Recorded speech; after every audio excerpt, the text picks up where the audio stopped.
Hello and welcome to another episode of the Know It Some podcast. I just really want to thank everybody after last week's episode. It was the first episode and we already got great rankings and reviews. And I just got to say, thank you from the bottom of my heart.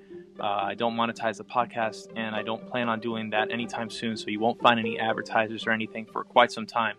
Those rankings and reviews are only going to function to raise the level of this podcast to where we can bring you and continue to bring you great guests, great content. So it's very important. I know you hear it on every podcast you listen to leave rankings, leave reviews, but it's extremely important to do so just so that we can continue to bring you great content and wonderful guests. And, on that note, today I have a wonderful guest for you. But before I get to that, I had a comment where someone said, well, you need to introduce yourself. For those who don't know, my name is Steve Platt. I am your podcast host for the Know It Some podcast. And the focus is going to continue to remain on the guests and the wonderful people that we bring to you week after week. But a little bit about me, just because I was asked. I'm a Marine Corps veteran. I'm a father of one. I have a little girl named Sophia. My beautiful wife, Natalie, is a general dentist. We live here in Florida. And, we're just really a young family. I'm just a guy, okay? So this is not some sort of a celebrity like Joe Rogan or something like that coming to you. This is an average American telling the stories of other Americans and some pretty remarkable people that we're going to continue to bring to you week after week. So I just encourage you to sit back and enjoy learning about different people from different backgrounds, different professions.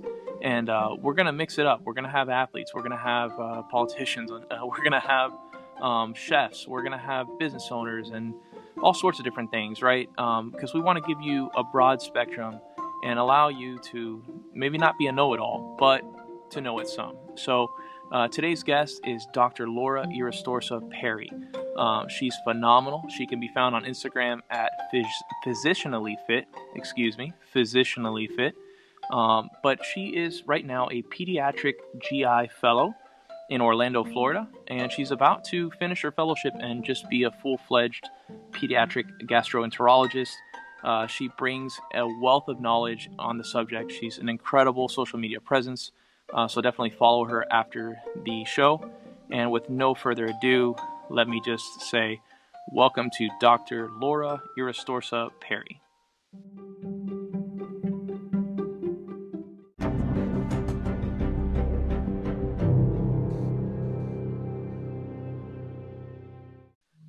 Well, first off, let me just thank you for coming on and for spending some time with us today. I really appreciate it. Of course. Thanks for having me. So I did a little bit of an intro for the listeners in terms of who you are, but could you just, tell us a little bit about where you're from and a little bit about your background for those who aren't familiar? Yes. My name is Laura Irastorza, and I am currently a pediatric gastroenterology fellow, soon to be full-fledged pediatric gastroenterology as I finish my training at the end of June. I am originally from, thank you. It is exciting, though a little scary as I'm currently job hunting, but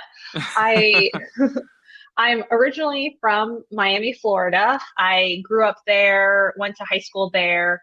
I am Cuban American. My dad was born in Cuba and came to the United States when he was 13 years old. And he met my mom in high school, and they have stayed in Miami ever since. And grew up there, then went to medical school up at, I went to undergrad at Florida State and stayed there for medical school. And then I did my pediatric residency training in Columbia, South Carolina. And now I am back in Florida in Orlando, completing my pediatric gastroenterology fellowship. That's wonderful. That's so a Florida State graduate, right? Yes. From Miami. And then, now you're back home in your home state after spending some time out of state. I bet that feels pretty good to be in Orlando and back home, so to speak, even though it's not Miami per se. Correct. Yes. Definitely is nice to be back in Florida. It was great to live out of Florida, though. As someone who's lived in Florida her whole life, mostly, when it came time to look for residency programs, honestly, one of the things that I wanted to do was to actually move out of Florida. I wanted to live somewhere different, get a different perspective. I definitely limited my geographical location though to the southeast since I was someone who could not live in snow. I was like, I've never lived in snow. I can't even imagine driving in snow. Right. So that was definitely on my criteria of, Siberia, yeah, Siberia was out of the question. yeah, no, for Um, sure. so So, so mhm. when did you know that you wanted to become a pediatric gastroenterologist? So that kind of evolved along my path in medicine. So I knew from a fairly young age that I wanted to do medicine as a career. So my mom always likes to joke that there is a picture of me, and she brings it out all the time. There's a picture of me in kindergarten. When they had you do, what is it that you want to be when you grow up? And there's a picture of me with my little toy medical kit saying, I want to be a doctor. And I think my parents kind of helped push me through that ever since I was little. And I've just always had a fascination when it came to medicine. And I was involved in high school and early in college with medical programs. I volunteered a lot with a group called Operation Smile, which is a nonprofit that travels around the world and does cleft lip, cleft palate repairs. And I actually got to go on a medical mission trip to Morocco when I was a junior in high school. And that medical mission trip definitely solidified it for me that this is what I want to do. I want to do something within medicine. And particularly, I had an affinity to working with children. I grew up doing some camp counseling and I always enjoyed working with kids. And so when I applied to medical school, I already had an inkling that I wanted to do the field of pediatrics. Now, pediatric GI was not on my radar at that time, but definitely doing something in pediatrics was my calling. And in medical school, they make you do rotations and everything, so you still have to get a good knowledge base of all the specialties in order for you to make an informed decision in terms of what specialty you want to go into. So a lot of people Mhm. go into medical school not knowing exactly what they want to do, which is totally fair because how would you if you haven't been able to see everything and get exposed to it all? So I definitely took the time to get to know the other specialties. And my fourth year of medical school, I actually did a adult GI elective. So I did 2 weeks with an adult gastroenterologist that honestly, it was kind of a whim. It was like, what other electives can I do and see something different? And GI was one of those that was easy to do in my location where I was. So I said, sure, let's do it. And I went on the rotation and realized I really liked this. I got to see a lot of really cool procedures. I really enjoyed the pathology, the cases that I saw, and I thought, I think I could do this in kids. And so when I started my residency program, I chose Peds GI as an elective to do early on in residency. And ever since then, I loved it. And I said, you know what? This is it. This is my calling. I really enjoy doing procedures, seeing GI pathology, having these really interesting, varied cases. And it just kind of went from there. Nice. And then so now you're working with kids, which you always wanted to do. Hmm. The GI thing kind of evolved with time, and now that you are doing pediatric GI, what type of patients do you typically treat? Yeah. So the cool Obviously thing, kids, right? yeah, obviously kids. Though I will say that, yeah, so we treat legitimately from newborns, like we get consults in the hospital from like 1 to 2 days old to we see, yeah, even young adults. A lot of our chronic kids will see through college. So we'll even see upwards of like 25-year-olds just because of that continuity Wow. of care that we want to provide them. Yeah. So Hmm. really we see the whole gambit of pediatric patients from newborns to, like I said, young adults.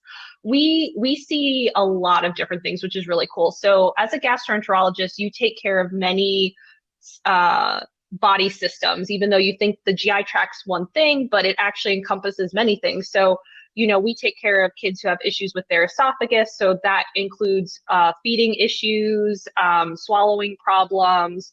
Then you go into the stomach and you could have issues with reflux, vomiting, slow motility in the stomach where, food doesn't empty out well.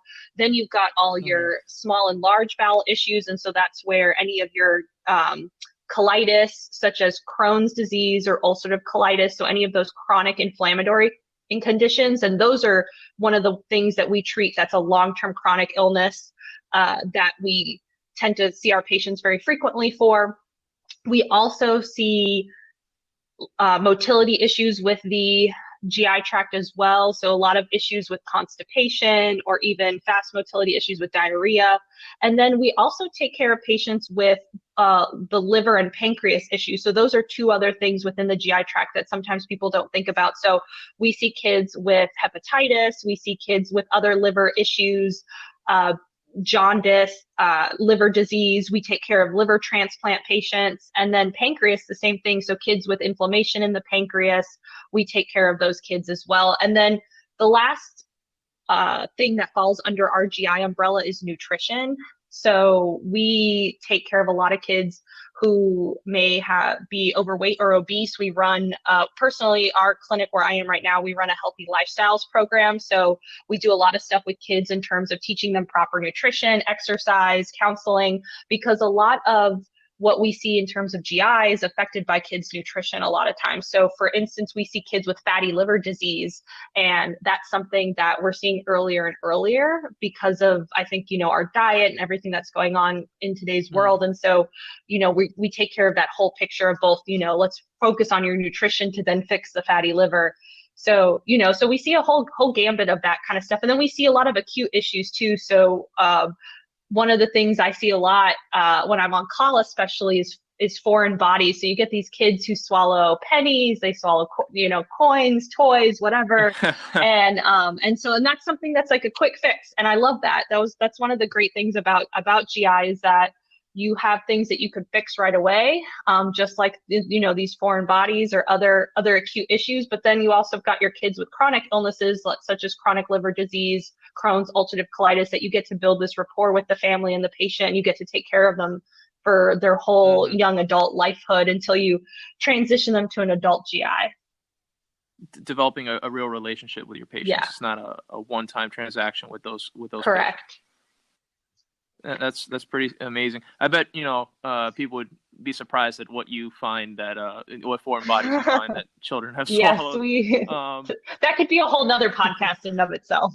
Yeah, I have a feeling that would just take too long, but it'd be funny. I'll tell you, it seems like a very wide area to cover, and I think when people think specialists, right, they think, oh, well, they specialize in one thing. Right. But if you're not in the medical field, you don't realize that one thing could be so many Correct. things. And based on what you told me right now, I would imagine you partner fairly closely with other specialties. Are there certain ones that you work with more frequently than others? There are. So again, I do feel like we definitely interact with almost every single subspecialty because at some point the GI tract has involvement in other specialties and other organ systems. Right. So one, we work with our pediatricians, general pediatricians, very closely because these are also their patients. And so we communicate with them and we have a good rapport with them. So that way, if they can't get into the clinic to see us right away, the pediatrician knows what's going on with them. And so definitely making sure we have constant communication with our pediatricians is key.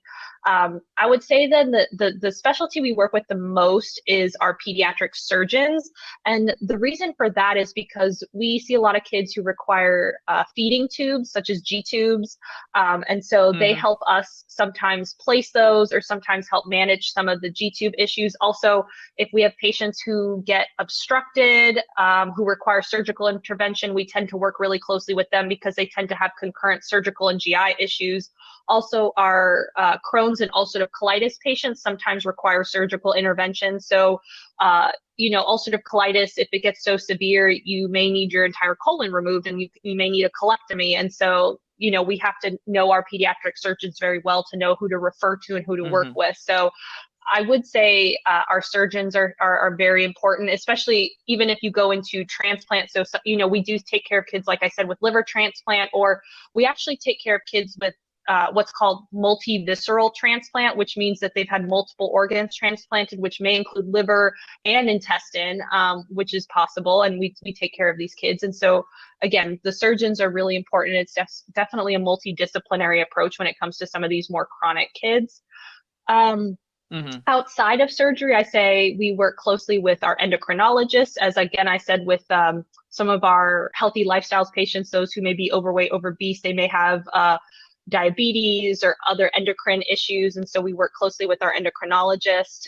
We have a lot of kids who have cardiac illnesses as well. And so we work closely with some of our cardiologists. We're seeing a lot of patients now with what's called POTS, which is a type of postural orthotension that basically can cause some cardiac issues, but also can cause some GI issues as well, with nausea and difficulty eating. And so we work Mm. closely with our cardiologists with that. And then I would say, we also work closely with pulmonology. We have a lot of patients with cystic fibrosis. That cystic fibrosis can affect the GI tract because it causes a lot of, you have difficulty clearing mucus in your lungs, but that also affects your GI Right. tract. So your liver gets the same kind of thing happens in the liver, and with the pancreas. A lot of them tend to have what we call pancreatic insufficiency, where they can't use those pancreatic enzymes to digest certain fats. And so we work closely with our pulmonologist to make sure that we are carefully monitoring their RCF kids to make sure their nutrition is adequate. So I would say off the top of my head, those are kind of the big ones we work with, but we pretty much work with almost all the subspecialists at some point. Yeah, I mean, the body, the systems Mm-hmm. interact, and I don't think I can think of off the top of my head a specialty where you have so much crossover and so much. I mean, you have to be well rounded to be doing what you're Mm-hmm. doing. Do you have a typical day in the life? I mean, is there such a thing as a typical day for you, considering all that you have to know and Yeah, cover? I mean, I do think that there's still somewhat of a typical day. Most gastroenterologists are seeing patients in the clinic, kind of like an 8 to 5, where you're Okay. seeing the, new consults, you're seeing follow-ups in the clinic. Typically, we have a day dedicated to procedures. So when you're doing outpatient elective procedures, typically one day a week will be a full day of procedures. And then if really where the schedule varies is if you're on call and if you're covering a hospital service. So this varies. It depends. If you're in a big academic center where there is a fellowship program like we have, then you're probably going to be on call once 1 week out of however many providers you have. So right now we have 9 pediatric gastroenterologists attendings in our group. And so they cover the hospital service one in every 9 weeks. And so for a full week, they're Okay. not seeing patients in the clinic. They're just in the hospital, seeing patients in the hospital, seeing new consults, doing inpatient procedures. And so that day will definitely look different than their outpatient Right. days where they're typically seeing patients 8 to 5. And then if you're on call at night, we're on call as a fellow, I'm on call one in every 6 nights. And so it's typically home call. So if I had clinic that day, let's say I saw patients again 8 to 5, starting at 5 p.m., I would be on call overnight until 7 a.m. the next morning. And I answer Okay. phone calls from our own patients. So, we give our families our phone numbers, our on-call numbers, so they can always reach one of us 24/7. So one of us is always available. Mm-hmm. So I'll get phone calls ranging from parents. I will get phone calls from the hospital for kids who are admitted that we're taking care of. And then I'll get calls from the ER about new patients, those foreign bodies. That's a perfect example. I probably get called Yeah. one out of every call night I'm on, probably every third call night, I will come in for a procedure. So yeah. Oh boy. So I'd just say it just depends. So, but I would say there's still somewhat of a typical day. You're still in the clinic seeing patients most days of the week outside of the day where you're doing procedures, and also on days where, Right. if you're covering the hospital or not. So it can vary a Hmm. little bit, and then also, like you said, as a fellow, you're experiencing one in every Yes, 6, right? But then I'm assuming that can change later correct. on depending on what kind of job you end up Correct. taking. Um, how's the work-life balance then in that career overall? I mean, does that vary as well? In terms of hours or is it all kind of clinical, 8 to Hmm. 5, kind of I a would feel? say that GI in general has a very good work-life balance. I would say because we are mostly in the clinic, you can schedule your patients, and if you need to take a half day to do something, or you got to pick the kids up one day, like you can always make that work out. I will say yes, the call varies. The nice thing about GI is that you're never in hospital call, so you're always taking call from home, which definitely makes it a lot easier because I can typically answer phone calls in between. I can squeeze in a 30-minute workout in between answering phone calls. I can typically still make a quick dinner or sit down and do something. There's still definitely time to do that while you're on call. And with the caveat that, okay, well, at some point there may be a procedure and I need to come in and I have to be available. So, that definitely is the Hmm. caveat there. But I would say, again, that doesn't happen every single call night, but depending on the practice you're in, your call can vary. So again, I'm part of a large group, so that's why my call is 1 in every 6. But if you're part of a smaller practice, your call may be 1 in every 3 nights, 1 in every 4 nights. It can vary. And then it also depends if you're in an academic center versus a private practice too. Some private practices don't cover hospital call, so they're only covering call for like their own specific patients. And so that may look Okay. different. They may not be coming in for a foreign body. They may only be answering patient calls. So it definitely varies. Okay. And it's definitely dependent on what you want to do within PEDS GI. Well, okay, so let's talk about how we get there. So how does, what is the residency path for somebody who wants to enter Yeah. PDGI? So everyone has to go through medical school. And once you graduate medical school, that's when you decide what residency you're going to match into. So if you want to do GI, it depends on whether you want to do adult GI or peds GI. You have to make that decision kind of upright before you even think about GI. So in order to do pediatric gastroenterology, you have to complete a 3-year pediatric residency. So that's the first step there. If you do adult, then you have to complete a 3-year internal medicine residency. And so that's taking care of adult patients. So when we're looking at the peds GI Okay. track, so I did 3 years of pediatric residency. And then after residency is when you apply to a fellowship. And that can be in any of the subspecialties within pediatrics. So for instance, pediatric endocrinology, cardiology, pulmonology, all of those, just like GI, are fellowships that occur after you've done your first 3 years of general pediatric training. So Peds GI fellowship is another match process, and then that's another 3 years. So in total, after graduating medical school, it's 6 years of training to become a pediatric gastroenterologist. Okay. And then how did you choose, or how would someone choose to look at fellowship programs to apply to? Like what sort of things should you be Yeah, looking at? so I think it really depends on what you want to do within PEDS GI. So there are some programs that have certain procedures that may do more than other programs. There may be some research that you're more interested in that some programs specialize in versus others. Though in general, you're going to get really good training no matter where you go. You're going to get general training. You're going to see all your bread and butter stuff. It's really just dependent on if there's some really specific stuff within GI you want to do. Also, I did forget to mention, there are actually areas within GI that you can even specialize further that are an additional year of fellowship training. So technically there is a 4th-year spot after your 3 Hmm. years, and those are within. You can do a 4th-year position in transplant hepatology. So again, that liver transplant, it requires another year. Mm-hmm. There's a 4th year in nutrition itself. There is a 4th-year Okay. focusing solely on inflammatory bowel disease. And then there is a 4th-year doing advanced endoscopy, so doing even more specialized procedures. And so those you can do. So if you may want to do one of those from the get-go, so let's say you want to do liver transplant, it may be more advantageous to go to a program that has already a liver transplant fellowship associated with it, and because then you'd Right. probably see more liver patients, you'd have that foot in the door there. So that honestly would be, if early on you want to do something like that, then I would look for programs that have those opportunities. If not, honestly, you could still apply to those fourth year positions from any program.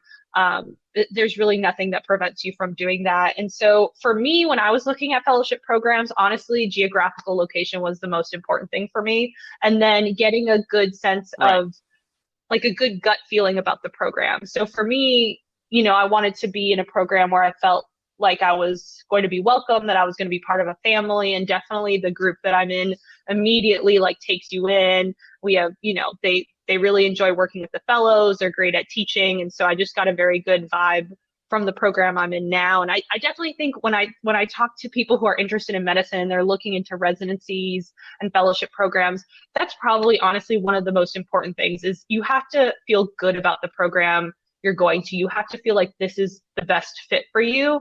And you can tell when you interview, you kind of get a gut feeling. And I think listening to that is very important. Okay. And so, that's going to vary from person to person, what's most important to them. Like for you, you Hmm. said geographic. But once you figure this out, let's say you decide that you do want that fourth year, because you are interested in the liver transplants, or you've done your research and you figure out, okay, these are the ones that I'm most interested in. I got the best feeling of. You Hmm. mentioned matching, right? And so anybody that's familiar with medicine understands matching when it comes to residencies and fellowships. But most of my listeners probably don't have a very good idea as to how that works. And it's not the same as going to grad school in other areas, right? So, how competitive is matching when it comes to residencies and fellowships? And what's that process like? So it honestly varies. The process itself is the same. The competitiveness of it varies depending on what specialty you're looking to match into. So for those who don't know, in Hmm. medicine, after you've applied to medical school, gone through medical school, and are getting ready to graduate medical school, you pick a specialty. You decide, okay, I want to do pediatrics. I want to do family medicine. I want to do emergency medicine. Well, you need additional training, and that's where your residency comes into play. And you apply to programs, and it's not like a typical job where you apply, you get a few offers, you figure out which is the best one, and then you sign a contract. No. How you do it is you actually rank the programs you interview, that where you've gone to interview. So let's say, for instance, for pediatric residency, I can't remember my exact numbers, but let's say I interviewed at 10 programs. So I've interviewed at 10 programs. Right. I've decided, you know what, these are my top, and I rank them. So I say, this is my favorite program, then here's my second favorite, third favorite, and so forth. So you basically submit what's called a rank list. So you list your top 10 programs if you've Hmm. applied to 10 or however many you applied to. And then what happens is the programs rank you. So now the programs go and say, you know what, I like this applicant, or I don't really not sure about this one. And then so then they actually rank all of their applicants. And then there is a online system that takes both your list and the program's list and basically creates a match based off of how high you rank the program and how high the program ranked you. So let's say your number one program on your list, you're like, yeah, I really love this program. They didn't like you, and so they ranked you pretty far down. But then your second favorite program ranked you really, really high. You're going to match at your second program. And so yeah, so that's Right. pretty much how it Okay. works. It's definitely a match system. And then what happens is everyone finds out on the same day. In March on match day, it's like a big to do. And so all the fourth year medical Okay. students find out where they're going in March, and it's a very exciting time. And basically, that's where you go. You open up that letter. It says, "Here's where you're going," and that's where you're going. So um, that's pretty much the That's process. And awesome. it's the exact same process for fellowship as well. It's a match system. So it's the same thing. You interview, you rank your programs, they rank you, and you match. And it can be, varying levels of competitiveness depending on the specialty. For your specialty, would you say it's relatively, highly I would competitive for these say, fellowships? so yeah, for GI as a fellowship, I would say amongst the pediatric subspecialties, it's on the more competitive side. There's actually only about a little over 100 spots every year for peds GI in the whole United States. So, Wow. so the Wow. competitiveness just depends on how many people are applying, to be honest. So there are some years where there's Hmm. about 100 people who apply, so pretty much everyone's going to get a spot. But sometimes there's years where there's more people applying or less. I mean, it really varies. I would say any of your Right. procedural specialties are the ones that are going to be more competitive. So any of your surgical specialties, GI, cardiology, dermatology, urology, ENT, a lot of these other specialties are definitely more competitive than some of the other ones. So I know within pediatrics, some of the ones that aren't as competitive tend to be like endocrinology, pulmonology, adolescent medicine. There's some that are less competitive, but everything in and of itself is somewhat competitive because, you want to match at whatever your number one program is. And so, you still, there's still that sense of, well, you still have to interview well, they still have to like you, they still have to rank you. So I mean, even within any specialty, it's still somewhat competitive. But yes, there are some that are more competitive than others where you can sometimes worry about not even matching. That does happen to people every year in medical school.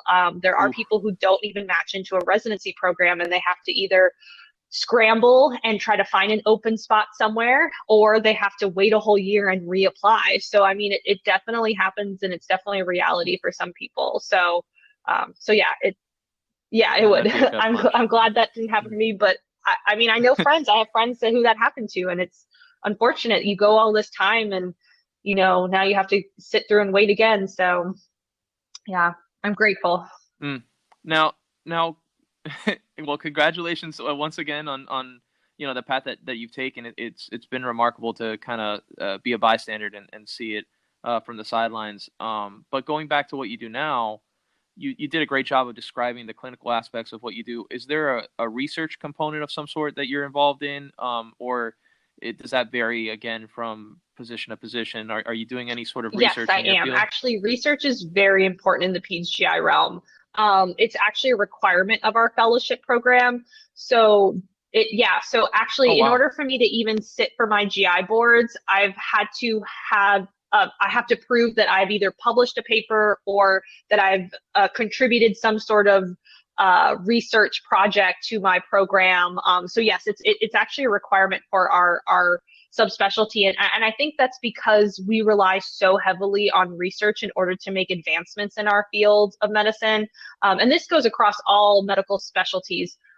In most training programs, research is a very important piece of the puzzle because, again, this is how we make advancements in medicine is by having fresh brains come in, coming up with new ideas, creating new projects. And so within GI, there's definitely a lot of areas to do research. And again, for us, it's definitely a requirement. So my fellowship and most fellowships, the first year of your PGI fellowship is mostly clinical. So that whole first year, you're mostly doing procedures. You're mostly taking care of patients in the hospital, seeing patients outpatient. It's very much so clinically focused, while the second 2 years are more Okay. research focused. So you tend to then do less inpatient time second and third year and focus more on whatever your main research project is going to be. And so, and that could vary. Like I said, if you want to do liver disease, you focus your research on liver. If you want to do inflammatory bowel disease, you focus your research on inflammatory bowel disease. If there's a particular feeding disorder or something else you really want to look into, that's what you do. For me, I'm actually doing research on something called eosinophilic esophagitis, and that it's EOE for short. And basically what that is that is a food allergy that causes inflammation in the esophagus that makes it so your esophagus tends to narrow and you can have difficulty swallowing.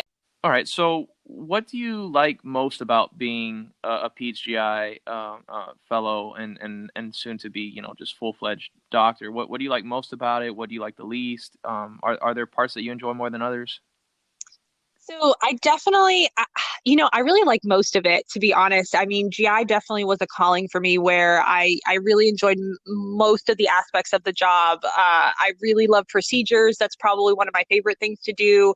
I really more of a hands-on learner. And so being Mm-hmm. able to do endoscopies, do colonoscopies, place G tubes, do liver biopsies, do all sorts of different procedures and have that variety in my day is definitely something I really like. I'm someone who I enjoy those like quick fixes. So it's definitely very satisfying to me to be able to do something and fix a problem. Right. But at the same time, like I mentioned earlier, I also enjoy taking care of kids long term. And so also being able to take care of some of our chronic kids, like I said, with inflammatory bowel disease is also very rewarding.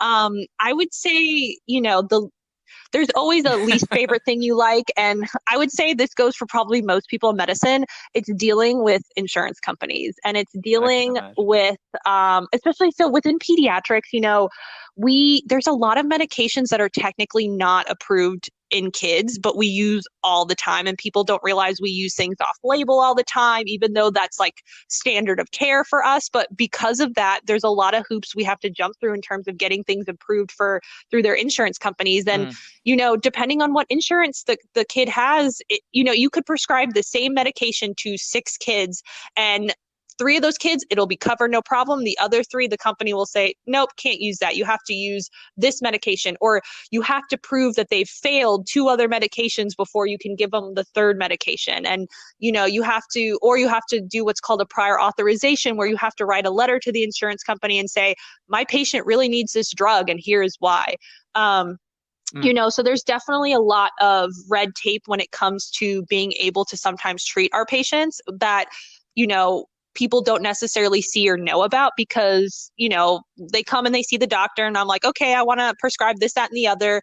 And sometimes it takes a lot of effort on our end to get that approved, and, they don't necessarily see that, or the patients get frustrated because they're like, well, why did you prescribe me this? It's not approved. And it's like, well, that changes, it can change on a monthly basis depending on the insurance company. And it's something that's out of our control, unfortunately. And we just have to do our best to, advocate for our patients and try to get certain things more approved and covered. And, it's definitely something that you don't get trained for this, and you just kind of learn, and you just kind of have to deal with it. So definitely my least favorite part of the job.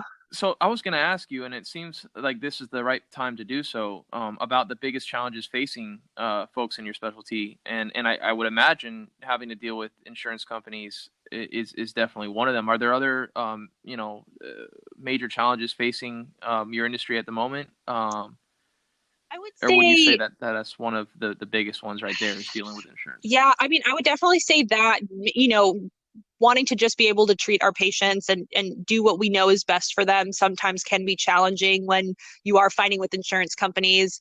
I would say the other challenging thing is, we just have a lot of issues that we take care of that don't have cures yet. I mean, like I mentioned, inflammatory bowel disease is one of those lifelong illnesses that we don't have a cure for yet. And we have medications for it that are good, but they're not the best. And so we're working on, on research on that. We're always constantly trying to learn better and create new techniques and all of that. And same thing with like some of our liver kids, transplant kids. I will say we've had a recent breakthrough where we are now able to cure hepatitis C. Hepatitis C was something that, for a long time was uncurable and caused liver failure in patients and caused a lot of complications. And just recently, within the past few years, we now have a cure for hep C. And so, there's definitely challenges, but I do see that there's light at the end of the tunnel. There's some, people doing great research, and medicine's constantly evolving. And so, I would say those are definitely challenges within all of medicine, but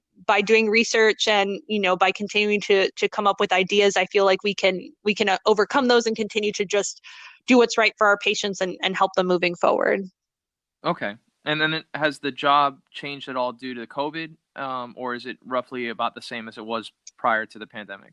I would say there's both good and bad that has come out of COVID in terms of GI and medicine in general. I will say that the use of telemedicine has been huge and has been great. I think we've been advocating to try to do more telemedicine prior to COVID. The biggest issue, again, insurance won't cover telemedicine. And so that's why a lot of places had not been able to do it.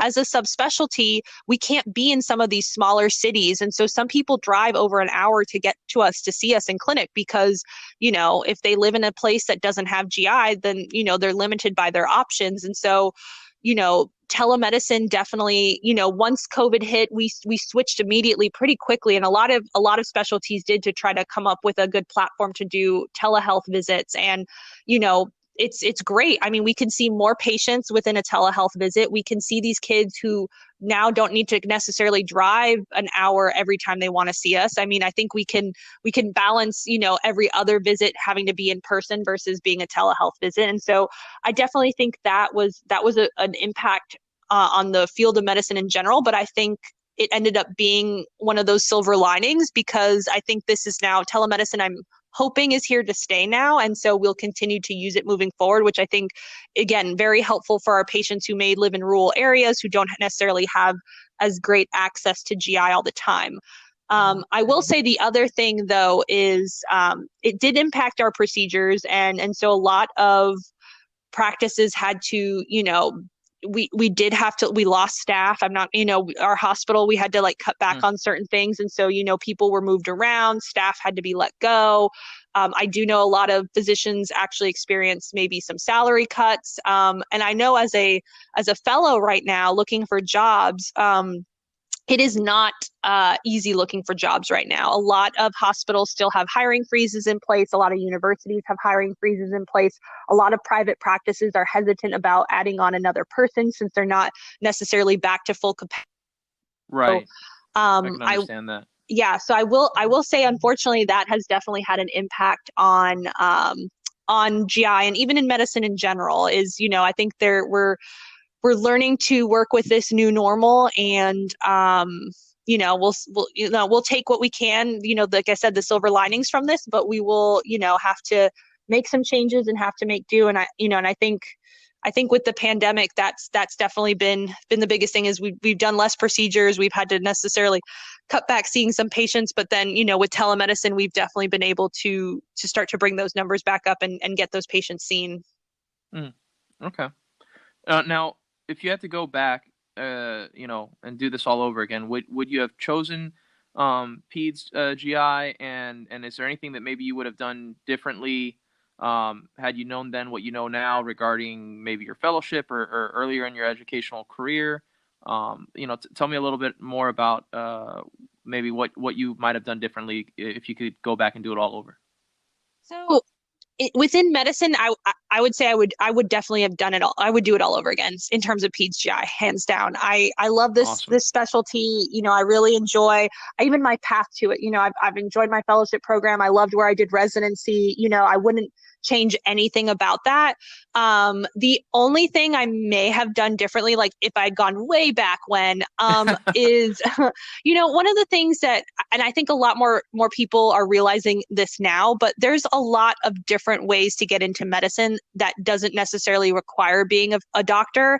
I definitely think becoming a physician it's a huge commitment, and people don't realize that it is. You've got your 4 years of medical school, then you've got 3 to 6 years of residency training, potentially another 3 years of fellowship training. I mean, you are and you're on call all the time, especially in residency, having to take 28-hour calls every fourth night in the hospital, not seeing family, not being able to see friends, being sleep deprived definitely takes a toll. And so, I tell people who are interested in medicine, like, look at some of the other avenues. There's other things you can do, such as, going into nursing, being a nurse practitioner.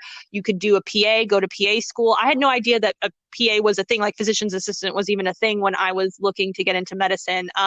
There's other options doing, like, if you really like, for instance, like anesthesia, you could be a CNRA and still do that. And there's physical therapy, occupational therapy, speech therapy. There's just so many different things you could do within medicine. And, had I gone back and known some of these things earlier on, may I have done something slightly different?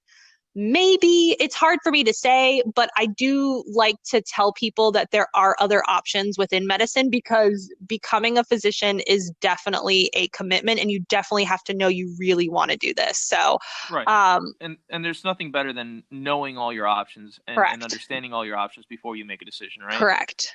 Mm-hmm. So that being said, you mentioned that you didn't know about PAs being able to do what they do. Are there any common myths or misconceptions regarding your profession that are out there that you'd want to debunk? Is there anything that you feel like might be misunderstood about what you do or about medicine in general? I wouldn't say, I mean, there are like, I can nitpick and say there are certain things, yes. Like for instance, I always have to come on here. I always have to say vaccines don't cause autism. I mean, that is something that I think within the pediatric world, there's been a lot of talk and pushback about vaccines. And, I just have to say, look at the literature. The literature proves that it doesn't. I mean, it's one of those things that, like I said, that again can be in and of itself a whole nother conversation. But yeah, I mean, there's a lot of emotions. And a lot of even, emotions right? So, on that subject as well. But I think the biggest thing I think for people to realize is, as doctors, as physicians, we want to take care of the patients the best we can. And I think sometimes people look at us and they think, what do you know? You're just, you just care about your paycheck, or, I don't know. There was a recent thing in the news that, physicians were getting paid more to put COVID on the death certificate. Like, nope, not true whatsoever. I don't get any kickback from anything. I don't get any kickback from like pharmacies or we don't have any, I think a lot of people sometimes think that physicians make money other ways too. And none of that is true. We work and we want to take care of our patients. We want to do what's best for them, and especially in pediatrics. I try to tell parents, like, we're on the same team. I just want to take care of your kid the best I can. I don't want to do anything that's unnecessary for your child, but at the same time, like, I want to do things that I think is right for them. And just, letting people know we are all on the same team here. We just want to take care of our patients, for my adult colleagues, they just want to take care of you guys, to the best that they can. And so just understanding that, we all have the same goal in mind, and sometimes, it may not seem that way. And sometimes,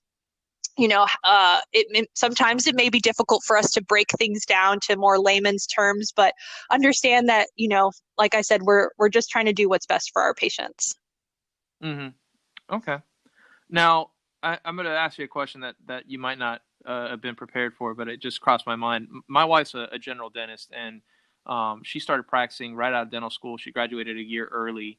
So she was 25 when she first started practicing on people, and she has a bit of a baby face, a younger appearance. So, a lot of times, she'd be getting ready to see a patient, and they'd say, well, when's the dentist coming in? That kind of thing, right? And so I'm just wondering, either based on your age or your gender, have you found any of that kind of, not, I don't want to call it pushback, but where you maybe feel like you had to work a little harder than maybe a male counterpart or an older doctor to earn the trust of your patients or their parents or other specialists? Did you encounter any of that starting off? Because the listeners can't see you, but you're a younger female doctor, right? So has that ever been an issue?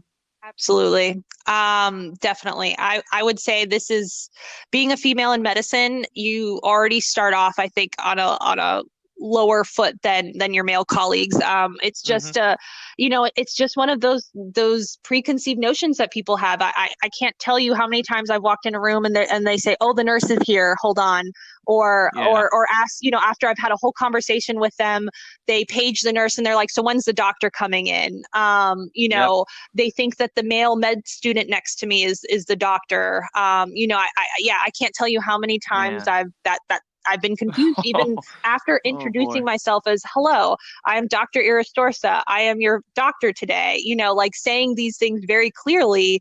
They still don't necessarily, they still don't necessarily understand that. And yes, definitely, I would say, maybe once a week I get, "You can't be old enough to be a doctor. Like, you just graduated high school. Like, you can't," like I get these comments from patients all the time. Well, my patients' parents all the time, that, I look the same age as their granddaughter, or, there's no way I'm a doctor. I'm too young.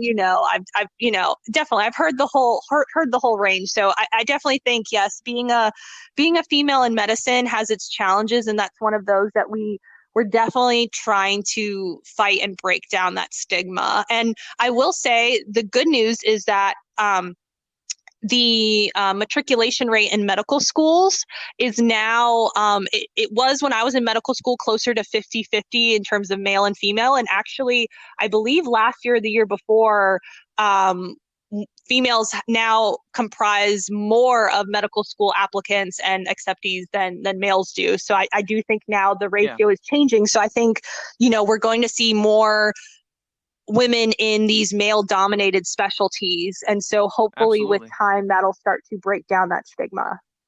Yeah, and the same holds true in dental medicine too, in my wife's field. And so, I see a lot of parallels there. How do you deal with or handle that, particularly on the age thing, and gaining their trust? Do you just go about business as usual, or is there a certain way that you are able to get the trust and respect and really, the confidence of the parents of your patients? Yeah, honestly, I try not to focus too much on it. Again, I think the biggest thing is I try to tell, typically I joke about it with them. Typically I'm like, no, I'm a little older. Yeah. I get that.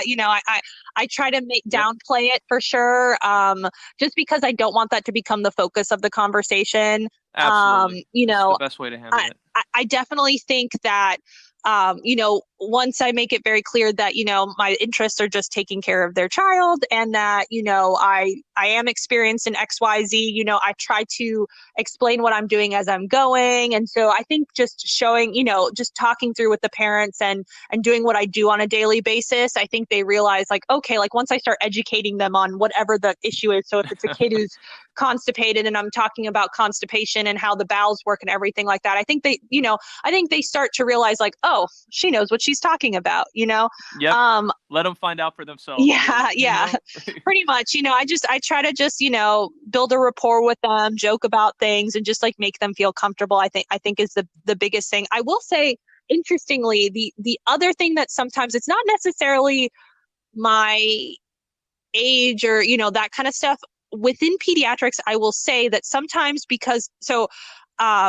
I don't have kids yet. And so sometimes I get parents who are like, well, how do you know you don't have kids? I will say that sometimes comes up because they will be like, oh, well, do you have kids? And I'll say, well, no. And then they're like, well, how do you know? And I'm like, well, I've trained to take care of kids, so I do know. Right. And so I will say that's something that definitely comes up sometimes where I think parents are a little bit more leery about pediatricians or pediatric providers who don't have kids yet because they feel like, having a kid makes you an authority on kids. And so I think sometimes. But if anything, you might be in an advantage, right? Mm-hmm. Because you're able to somewhat remove yourself from the emotions of the decisions, mm-hmm. right? You might be in an advantage just based off of that alone because you're able to make decisions or not make decisions, but give advice that is, more clinical and less from the emotional side of things, because they're probably experiencing a lot when their kids are in front of you as patients. Oh, for sure. There's no doubt. I know that these parents are stressed out. They're just worried about their kid. They're trying to figure out what's wrong. And so a lot of their response is definitely very emotional driven, which I'm sure if, once I have kids, I'm going to be in that same boat where I'm going to be nitpicking everything the doctor says. And it's like, are you sure this is right? So I totally get where they're coming from. And even like I said, some of my attendings who do have kids, we've had conversations and they're like, yeah, now that I have kids, I look at things differently. I question some of the things that, I may or may not do. And so definitely, it definitely plays a role on your perspective, for sure. But I don't think not having kids is any detriment to any pediatric provider. No, not at all. Now, what advice would you give somebody interested in going into your field? Is there any advice you'd give to somebody who is starting this journey? I would say, I would say just be open-minded, be willing to learn. I think the biggest thing is just in any field of medicine is just being open and willing to learn and know that you're going to work hard, but you're definitely going to reap those benefits down the line. And, if there's a particular area of research you want to do or a field you want to be in, network, reach out to people. Don't be afraid to ask your mentor for something or find a mentor, someone that you can chat with. Definitely having someone who's been through the journey to be able to ask them questions. Don't be afraid to do that. I think a lot of people are afraid to reach out and ask people for help or feel like they are a burden. And I would say in medicine, it's all about networking, about, reaching out to people who've done it before you. I mean, we don't want to reinvent the wheel here. So, definitely don't be afraid to reach out to people who are already in that field to ask them, what is it like, with what you do. If you're still deciding, is this what you want to do? That's a good opportunity to talk and ask there. And if you're already within residency, just being on the, focusing on whatever that subspecialty is. So if you're already in pediatric residency, making sure you volunteer when like more GI patients come in and take care of them and read up on the GI cases and, just being interested and just being open and learning as much as you can while you're in training is very important. Okay. Now, I've peppered you with questions. Is there anything that you'd have asked if you were in my shoes that I didn't know enough to ask you today? I don't think so. I really feel like you asked pretty much everything that if I were in your shoes that I would ask. So I definitely think that you did a great job in asking me all sorts of questions. So I think we covered a lot. Thanks, Laura. Now, so let's wrap it up then. Where can our listeners connect with you online? Any social media handles you want to throw out there in case somebody wants to reach out afterwards with questions? Yes. So you can find me on Instagram at Physicianally Fit. Same with on TikTok at Physicianally Fit. I also have a Facebook page, again, at Physicianally Fit. So those are my three, I try to keep it all the same. Basically you can find me at those three locations. I'm most active on Instagram and TikTok right now. So I would say those are your if you really want to reach out, find me on Instagram, shoot me a message. Again, I love using social media. It's definitely something that was not around when I was in medicine and would have been really helpful because I feel like it allows people to network more and to see more what it's like to be a physician and kind of get more exposure. So I am a huge advocate for mentorship and for using social media as a tool for educational purposes. And so please definitely don't be afraid to reach out to me on social media if you have any other questions, concerns, or just, want to chat about stuff. I can't offer any medical advice online. So I do get people who try to ask me medical questions, which is, I think everyone in medicine gets those questions. So I cannot answer medical question. I can't provide any medical advice online, but if you have any other questions on anything else, I will be happy to answer them. Thank you, Laura. I follow you on Instagram, and there's a lot that you post there about fitness, a lot that you post there that is helpful for anybody in really any field of medicine to learn. Really great content. I think out of the medical providers that I know, you have one of the best online social media presences, and so I just can't recommend that enough, guys. If you're listening, to check her out, Physicianally Fit. With that, I just want to thank you for coming on. Thanks for taking the time today to tell us a little bit about yourself. Yeah, thank you again. I am more than happy to be on this podcast. This was very exciting. So thank you for having me. All right. Take care. Bye.